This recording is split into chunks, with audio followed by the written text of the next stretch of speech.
Coming into the role, very quickly built a strong working relationship with the Queensland Touch Football CEO Greg Denny.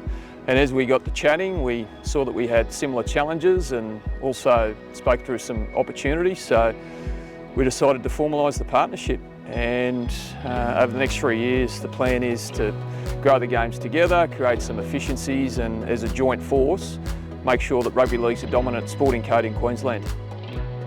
I guess our heritage has come from rugby league.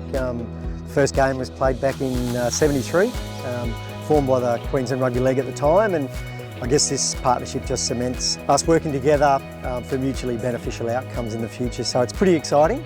I think it's probably one of the biggest opportunities the sports have had in a long time to work collaboratively together for the best outcomes of both sports. You only need to look at our game, and I think of Matt Moylan, Sean Johnson, Benji Marshall, Ali Briganshaw.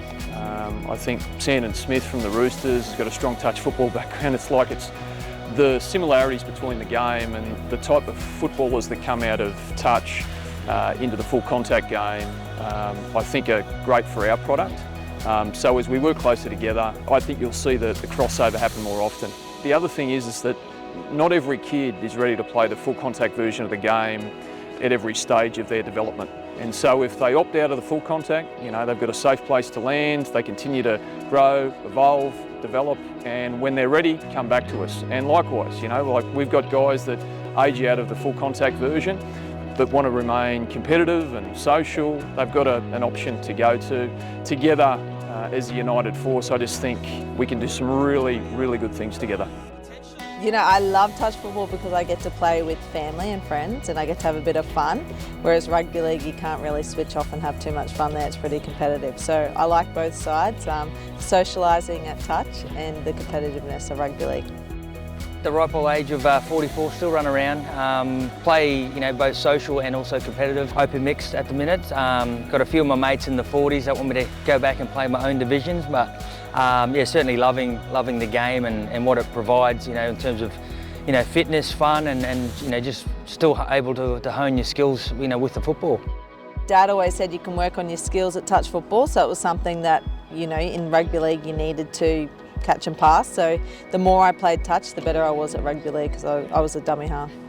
You just see the relevance in terms of skill, both in men's and women's programs as well, and the talent that's on show. And you could see, in previous years that that they've made the transition both in the women's space and also the men's. That some of the superstars of touch footy can also make the switch in terms of the code switch to rugby league, and I love it. I know back in the day, rugby league players played touch football in their off season, and I think that's where the relationship sort of started, and it continues to do so right now.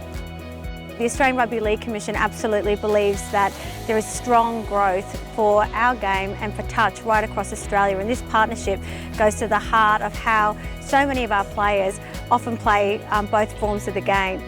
We see a lot of young Queenslanders that come into rugby league through touch, and you only have to look at our NRLW team to see that the majority of the players actually started their footy life in touch football. This partnership will deliver a real win for all the young players that really want to play our game into the future. Clearly, as both games grow, the requirement for infrastructure, facilities, green space is growing, and with more participants, it puts stress on the system. So if we can jointly plan about how we get better utilisation about the green space and facilities that we currently occupy, it'd be good for both games. The other thing for us is that we then get to present a united front to government. Everybody's lining up for funding to get more inclusive facilities, better lighting, etc, etc. Now that Queensland Touch Football and QRL are joined at the hip, going into Queensland government and saying, we're looking to do this better, we're looking to be smarter, increases the likelihood of us getting what we need. We're really excited about the amount of opportunities, whether it be from acquisition of green space and infrastructure, from having an aligned approach with government and partnerships, being able to market and promote the game. There's such great linkages between people coming from touch going into play rugby league at community all the way through to the elite level of the game, and coming back out the other end and being involved in touch in the future. So there are lots of opportunities, and I think it's we want to be really proud of the fact that our sport's aligned and that players can go in and out, coaches can go in and out of both sports and stay part of a big touch and rugby league family.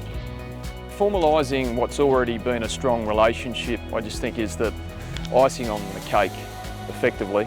But to now engage regularly and consistently about how we can each be better and together solve some of those challenges and create new opportunities is only going to be a great thing for both sports.